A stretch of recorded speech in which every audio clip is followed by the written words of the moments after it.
everyone, and welcome to Sports Store on Enterprise Television. It's official. We have breaking news as Manchester United has confirmed the appointment of Portuguese coach Ruben Amorim as its new manager, with his tenure set to begin during the November international break. Amorim has signed a 2.5-year deal with the option of a further 12 months to secure his early release. Manchester United paid Sporting an additional €1 million, which is £840,000 on top of his €10 million exit release clause. Discussions are underway regarding compensation for the coaching staff that will accompany Amorim from Lisbon to Old Trafford. Legendary Dutch striker Ruben van Nistelrooy will continue as the interim manager until Amorim takes over. And Amorim, a former Benfica and Portugal midfielder, retired as a player in 2017. He began his managerial career at Braga in 2019 before joining Sporting Lisbon in March 2020. And during his tenure, Amorim established himself as one of Europe's most sought-after young coaches, guiding Sporting to 2 league titles and winning the Taça de la Liga, which is the Portuguese League Cup, 3 times, twice with Sporting and when he was at Braga. And joining me to discuss this breaking story, I have Tosin. I have Adeoluwa Tosin. He is a sports presenter, a sports producer, a sportscaster, and he's a veteran in sports journalism. Tosin, welcome to the program. Thank you for having me, Josh. Good one from Manchester United, actually. Oh, definitely. Good one from Manchester United. Talking about Ruben Amorim, new manager of United, 2020, became a coach just like the likes of Mikel Arteta.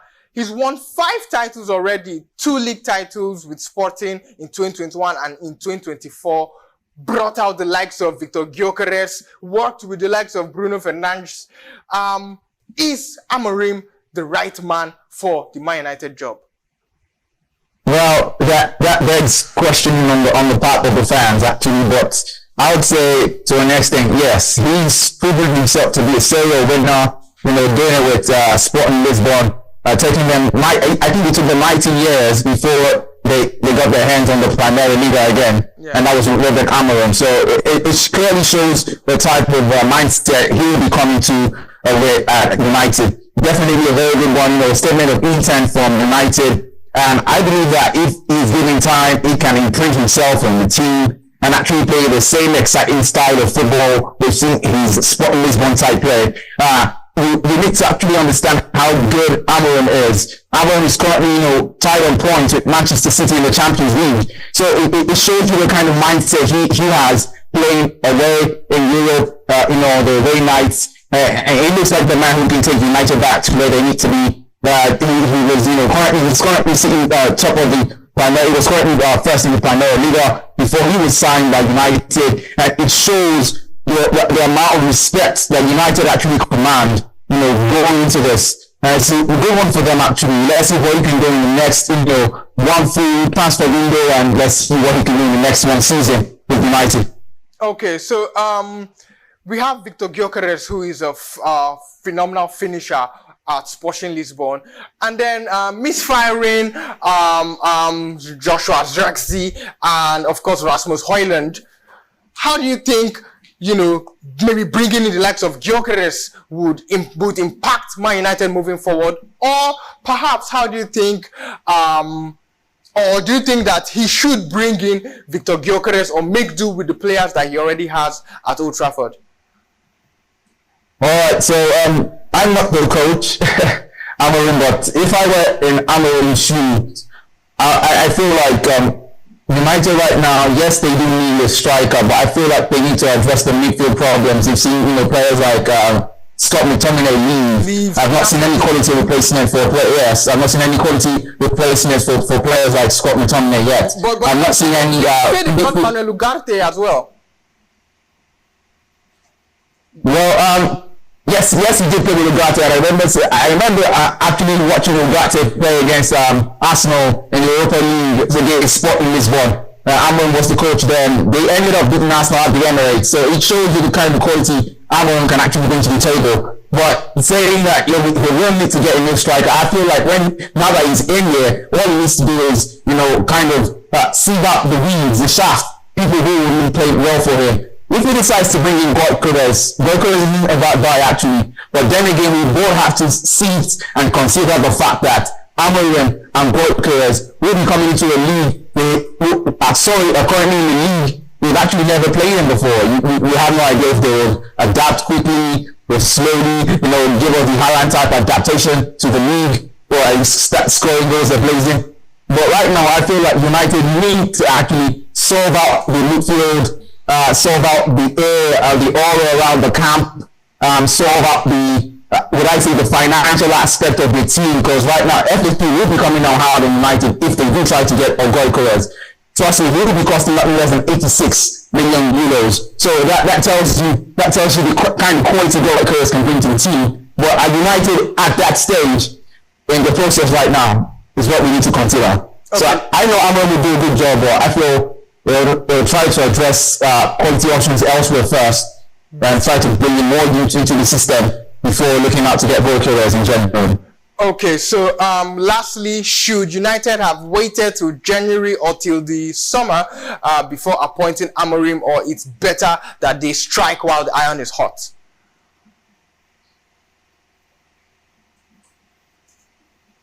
Tosin? I didn't quite catch your last question. I said, should United have appointed Ruben Amorim right about now, or they should have waited till the next transfer window? So, in the famous word of a lot of motivational coaches, they'll tell you the best time to have said was yesterday, the next best time to have done it is now. So, it's a no-brainer. Amorim is free, Amorim is ready to go. Let him get the job. And if he's getting the job, he should, get it up and going. And it doesn't matter if it was now, it doesn't matter if it was in January. United definitely look like a team who was doomed to actually struggle under Ten Hag, sitting for a nice in the Premier League. But Amorim is here, let's give him time and let's see what he can do with the team. I feel like it should have been done right now.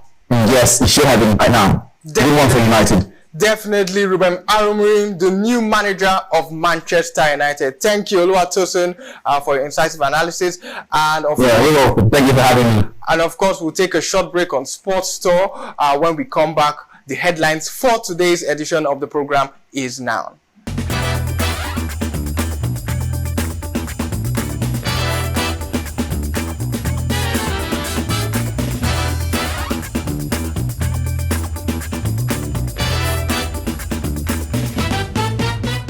This is the program where we give you the lowdown of the major happenings in sports. I'm Joshiko Koli, we are live, and here is our package for the day. The Flying Eagles retain WAFU B Under-20 title with 2-1 win over perennial rivals Ghana. In basketball, defending champions Rivers Hoopers punch quarterfinal ticket in the Nigeria Premier Basketball League. And we'll give you a Carabao Cup roundup as Manchester United under interim manager Ruud van Nistelrooy secured the victory. Arsenal, Liverpool, Newcastle and Tottenham Hotspur all advance. Let's take a short break on Sports Store. When we return, we will dive deep into our package for the day.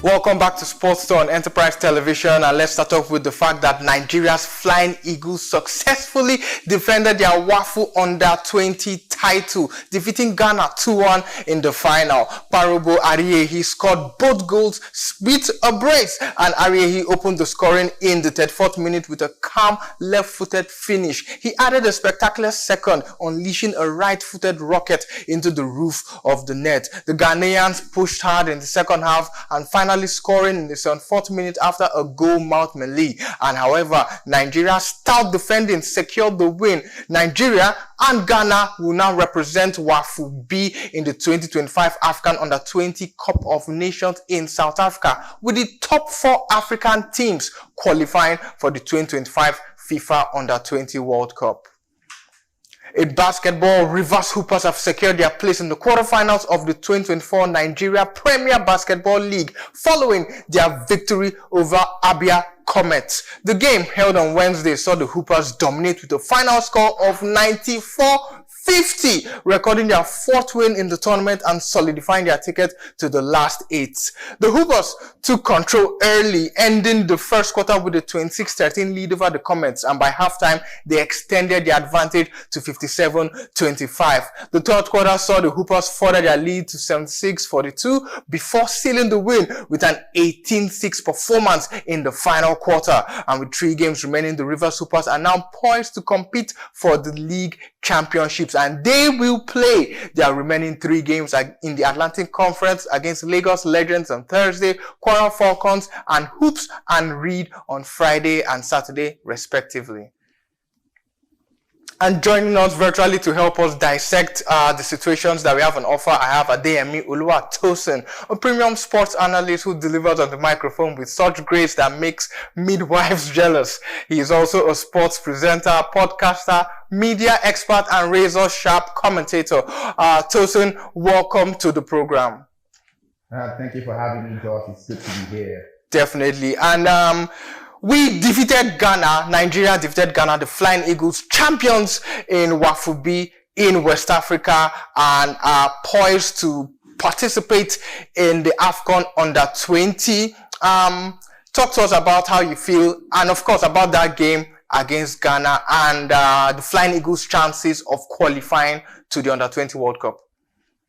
Well, let me start from the chances of qualifying to the World Cup. I'd say it's pretty decent because I've seen these girls and I've seen this team in action, and I believe that they have what it takes.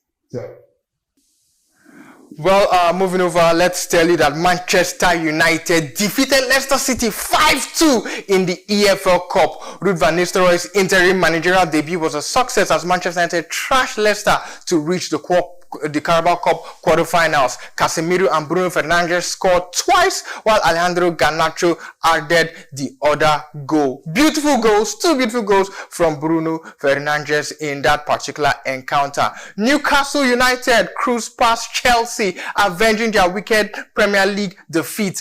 Sweet striker Alexander Isak and an Axel Disasi own goal secured the win for the Toon Army. The biggest game of the particular EFL Cup round saw Tottenham Hotspur defeat Manchester City 2-1 at the new White Hart Lane.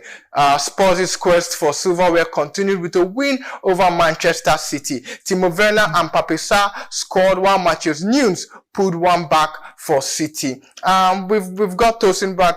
Probably had some network glitches. Tosin, you were talking about the under-20 team, the Flying Eagles. Yeah. All right. So, like I said, they have a pretty decent chance, and I feel Nigeria making it to the World Cup this time around should help inspire this team. I think the only African team to have actually won the World Cup at the under-20 stage is Ghana till date. Yeah, 2009. Yes, and I feel like Nigeria as a footballing powerhouse within Africa should actually, be on that stage doing the same thing, winning it if possible. They proved.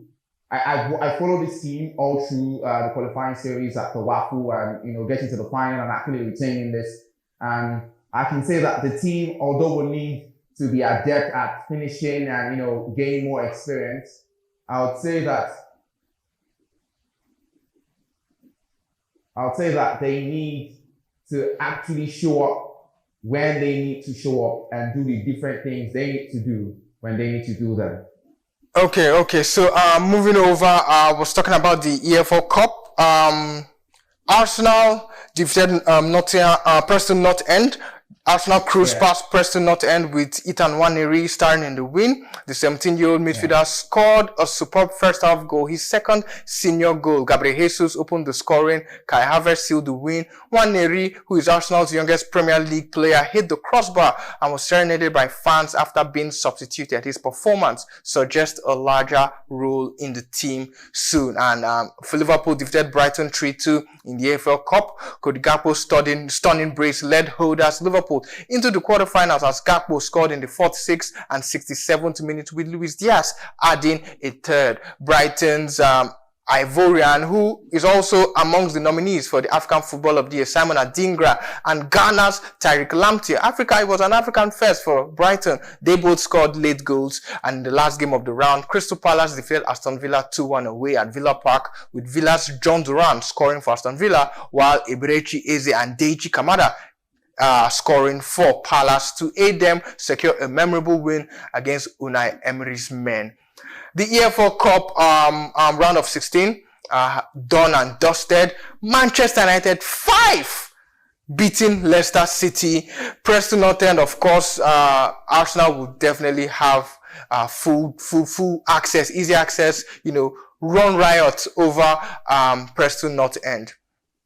What's your take on Manchester United's 5-2 victory over Leicester City in the FA Cup? Is it proof that Ruud van Nistelrooy is here to stay, or it's just the normal, they have sacked the old coach, let's show that we still have the talent? All right, so take nothing away from the United side that was previously led by Erik Ten Hag. I would say that I think the previous round they actually defeated a Barnsley side by 9-0. Yeah, if I'm very correct. And then I'll say the team actually does have quality. It does have quality, but at some point in time, they looked like they were out of place and needed to find their identity. And we can't judge them by one game against a lowly Leicester side. No offense to Leicester City.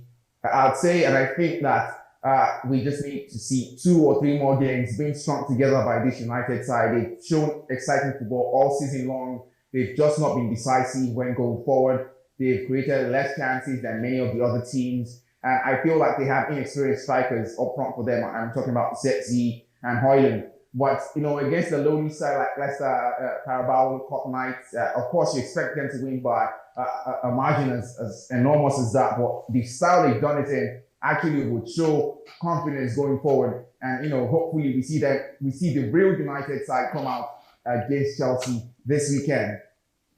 So talking about the real United side, so what do you think went wrong for Erik Ten Hag in his 2+ year spell as United manager? Bearing in mind that he won 2 trophies, the EFL Cup and the FA Cup, got to back-to-back FA Cup finals. If he had won the Community Shield earlier this year, that they probably should have won because they were way better than Manchester City in that particular game. It would have been 3 trophies for Erik Ten Hag before he got the boot. So what do you think went wrong for him in that as United manager? Was it an issue of the players revolting, not wanting to play for him, or is Erik Ten Hag not really up to the standard of Man United's manager?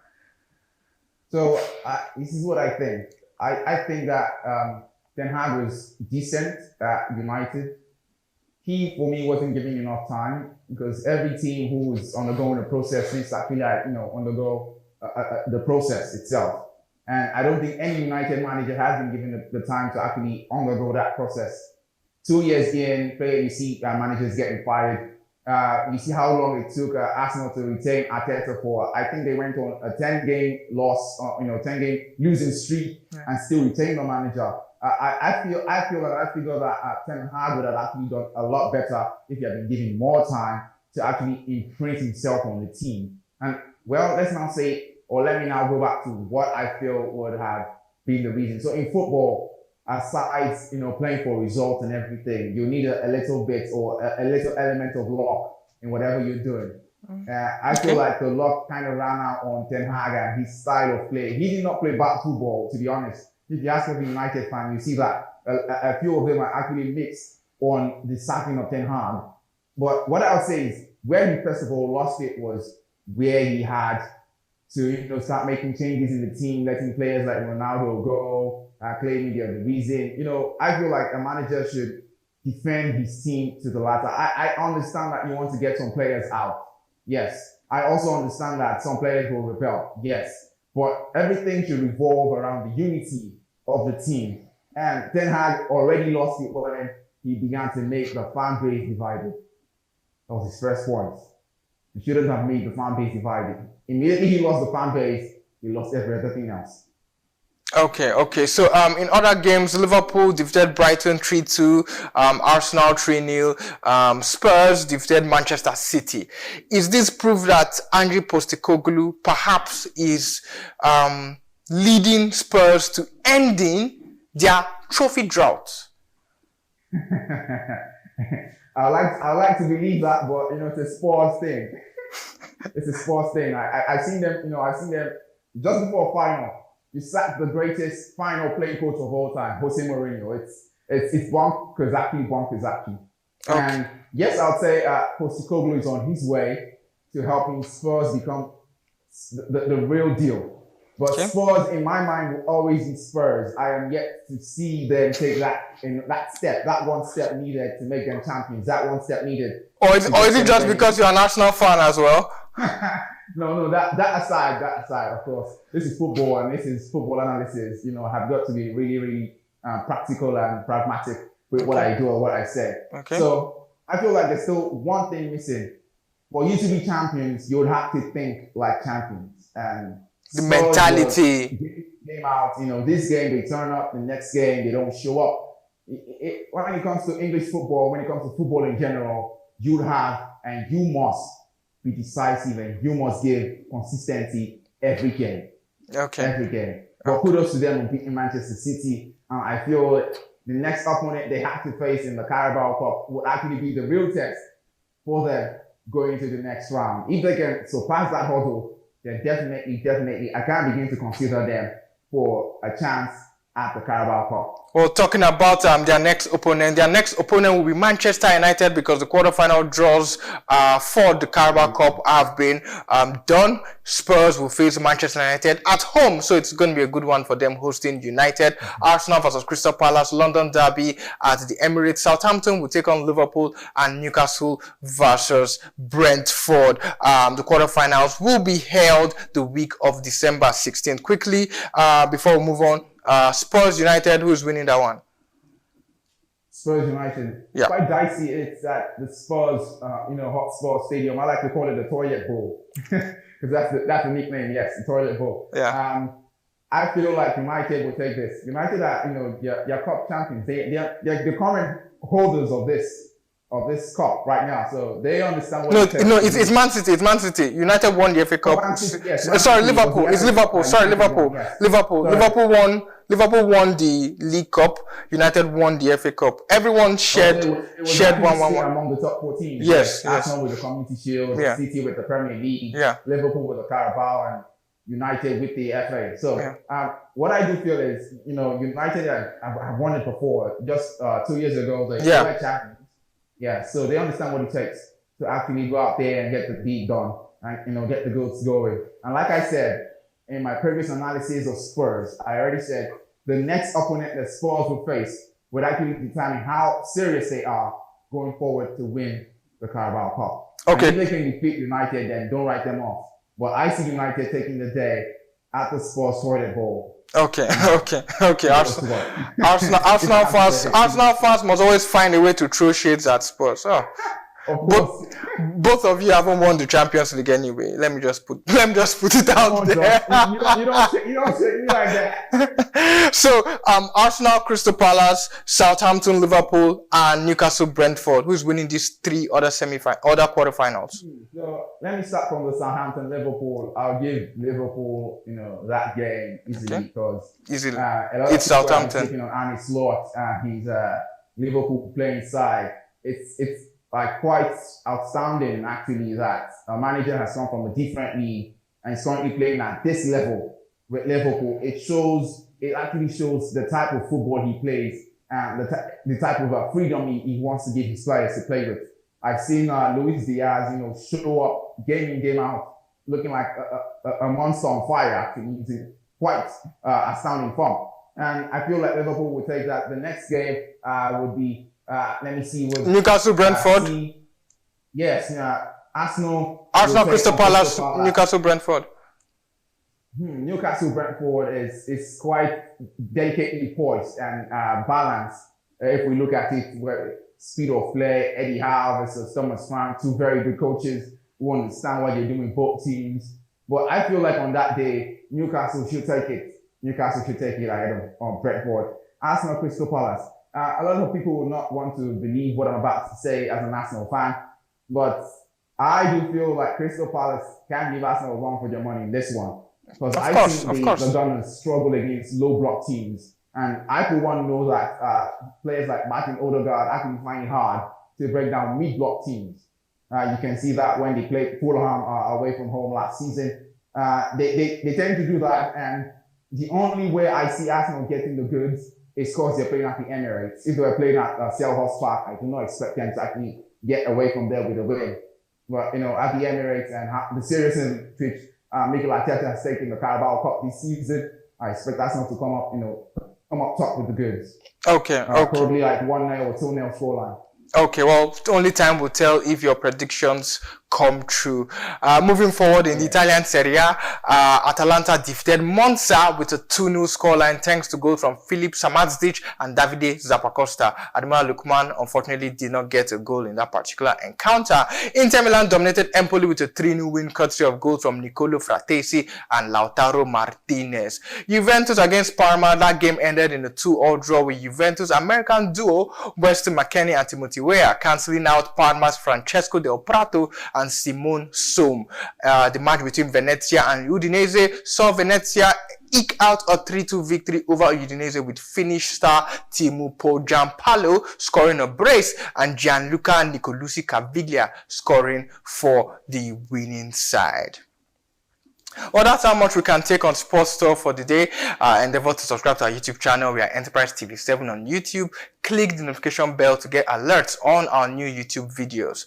Follow us on all our social media platforms. We are Enterprise TV 7 on Facebook, Instagram, X, and TikTok. Like, share, and engage with our content. And also visit our website, www.enterprisetvnews.com, where we give you all the hot stories on the go, the live updates, the exclusives, and the news you can use. Moreover, if you want to partner with us on Enterprise Television, you want to place your product on our platform, and for all sponsorship and advertising inquiries, kindly send a mail to enterprisetv7@gmail.com or send a DM to our aforementioned social media handles at Enterprise TV 7. Tosin, thank you once again for your time and for your incisive, sweet midwifing analysis. I just knew you were going to say that. Thank you for having me, Josh. Okay. And before we go, let's leave you with this quote from women tennis legend Billie Jean King. She said, and I quote, "A champion is afraid of losing. Everyone else is afraid of winning." End quote. I'm Joshua Coley. I want to thank you for the privilege of your time. Until we meet again on Sports Store, it's goodbye and hasta luego.